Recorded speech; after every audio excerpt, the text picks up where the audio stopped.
The answer is not outside of you, it is within you. It has been there all along. How do we start to reverse this process? Let's go through that now. There's 5 things that are really helpful. So you could do these in any particular order, of course, but we'll go through them in a synchronized order. So we can increase the life force in the body. So like we were saying before, when the life force gets dropped, the breathing gets compromised, then the environment of the body starts to build up waste products. Carbon dioxide is one thing.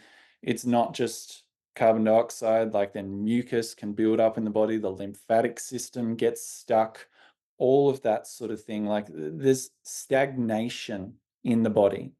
So if we can start off going through a process of just starting to have an intent to bring in more life force in the body. When we start to do that, and if we do that in a way that has some awareness, we're not then trying to do some sort of crazy breath work and then go into like hyperventilating. I'm going to bring in all the life force in.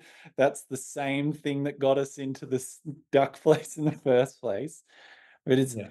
it's like creating that nurturing environment to support your vitality and your health to start to build up. What happens when we start to do that? Consider it as sort of like building back strength with your breath. And initially, you might feel like a bit of lightheadedness as your body starts to get more efficient at taking in and processing that life force. But as you're doing it, you get better at clearing out those waste products. Particularly, let's talk about carbon dioxide here. And then also, it improves the production of a substance called nitric oxide. And nitric oxide is a known vasodilator. So basically, bring in more life force into the body, clear out the waste products, nitric oxide production starts to go up, and then the circulation through the system starts to improve. And then that already can start to help without doing any localized corrective exercise, start to then desensitize a lot of those nerves that started to get hypersensitive. And so we're kind of creating the environment. It's sort of like if you're growing a plant, don't try to put it in lifeless soil because it doesn't matter like how much you water it at that point, how much sun it gets. If it hasn't got the nutrients in the soil, then it can't pull from those nutrients to grow. So it's a basic analogy of looking at it. So we want to put as many nutrients into the soil, into the body, to then give it the building blocks. So then we've got the fuel for the journey ahead. Yeah, well put. Yeah. And then in the second stage, what will happen naturally, because if you increase life force in the body, you become more aware of the body and also of its sensations. So what I want to say with that is you become aware of the rest of the body and not only of the pains.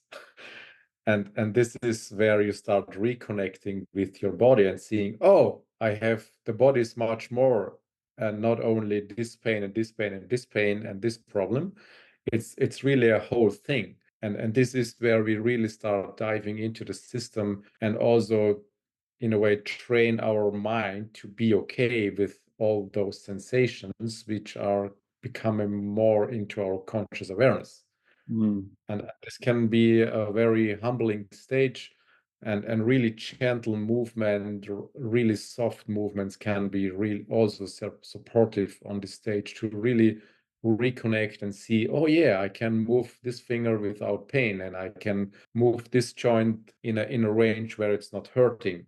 So you start collecting positive evidence already that the body is actually a safe place, which we have here on the fourth point. But it starts with connecting the body and feeling the body as it is, not only through the lens of pain and all that stuff going on you were used to. Yeah, yeah. And like I see this can help mentally as well because this is different for often the way that a lot of people have exercised is like they can't always see the direct connection or point of, well, my back hurts. Why am I like focusing on feeling my hand? And Yeah, it's kind of like strength training for your ability to feel. yeah, And because often we disconnect from those strong sensations. So, and then trying to fix them is like going straight into the sensations, which then we get overwhelmed again.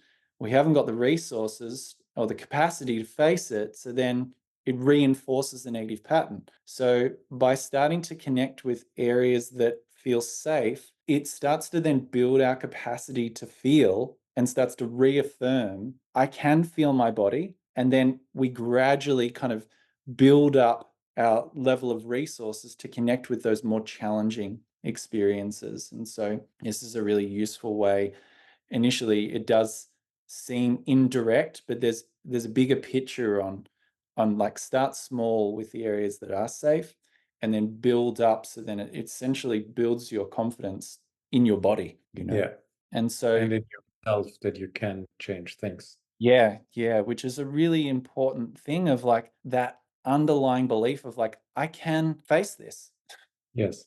Yeah, which then along the way, as you're working with things, the fear will likely come up, you know, because you'll go from like sometimes when the pain happens, we get stuck in this familiar territory, this box, and that's all we know. It's sort of like a fish in water doesn't recognize the water because it's like we don't recognize the air because it's like this invisible force, but it's the life force that sustains us. And so as we're moving out of these familiar experiences, we can then get into this space of I'm going into the unknown.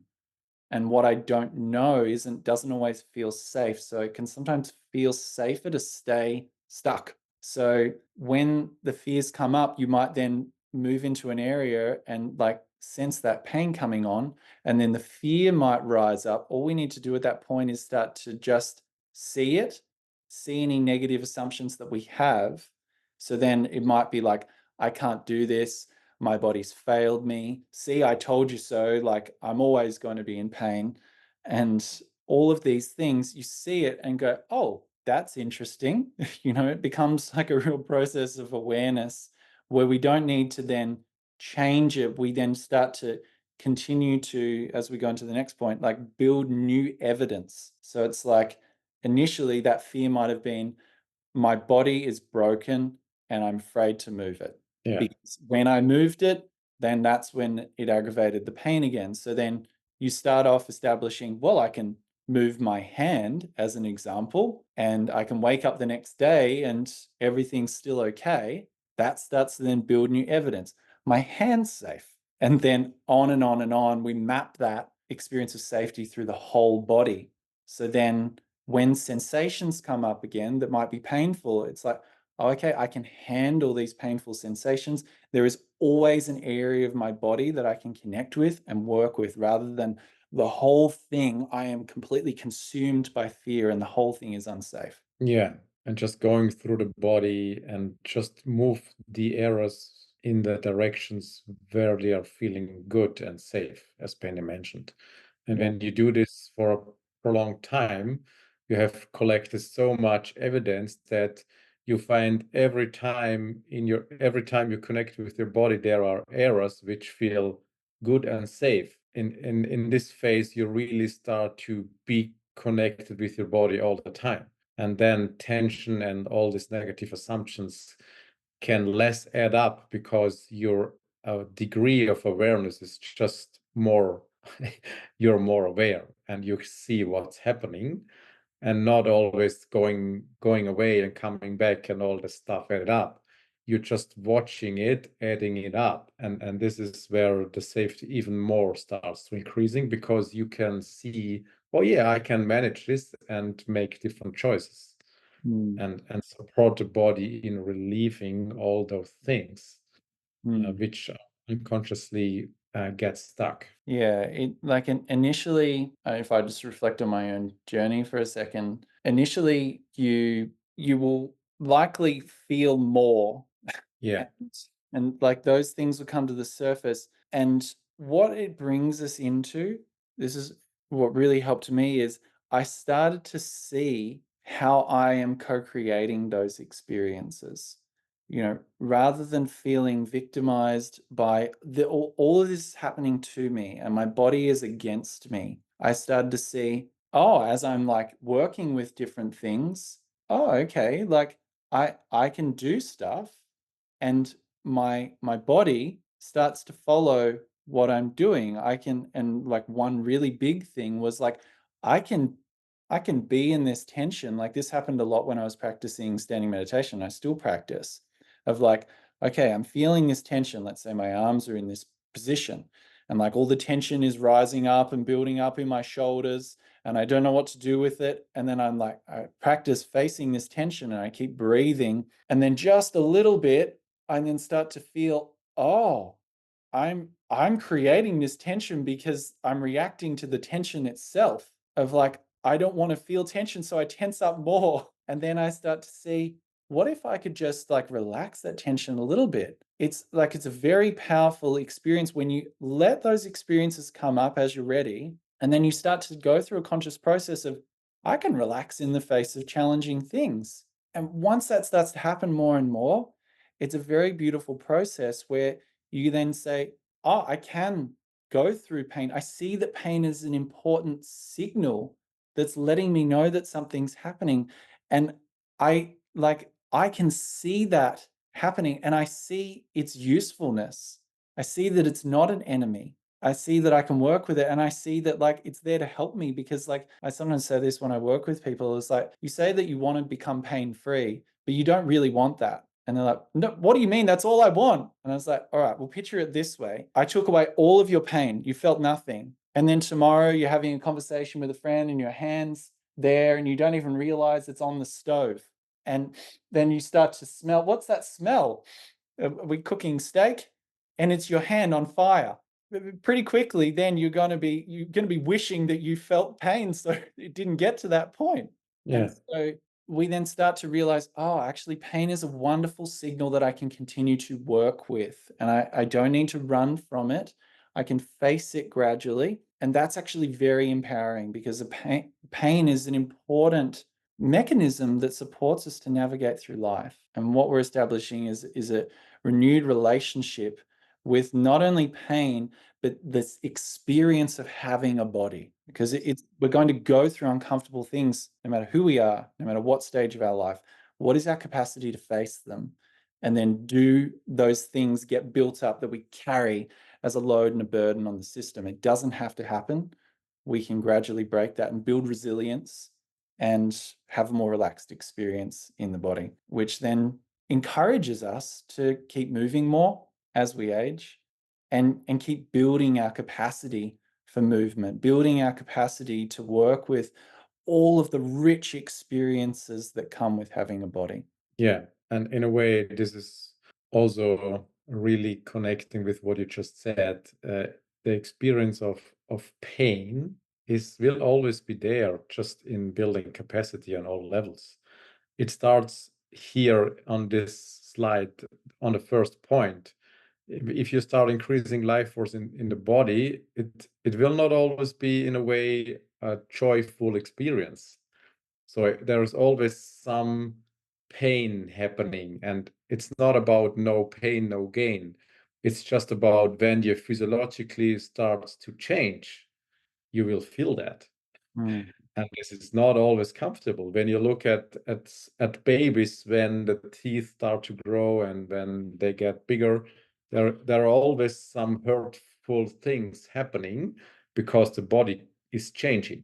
mm, And in a way, this pain we can never get rid of. We can just build our capacity also in this era, our resilience. So we are not hypersensitive, and then things starts to add up, and it just reconnecting to the thing, to the circle we shared before. You can see all those things go hand in hand when we are aware of and when we are doing things consciously. mm, We just start doing the thing in the right order, and capacity is the natural consequence which will build up. Even it doesn't matter in your nervous system, but then also in your movements. And this is where the difference is now happening, because most of the people just start right away with 0.5 and they want to increase their movement capacity. mm. And really, you can see now this is not working when you're in chronic pain and tension. this this will never work out. Yeah.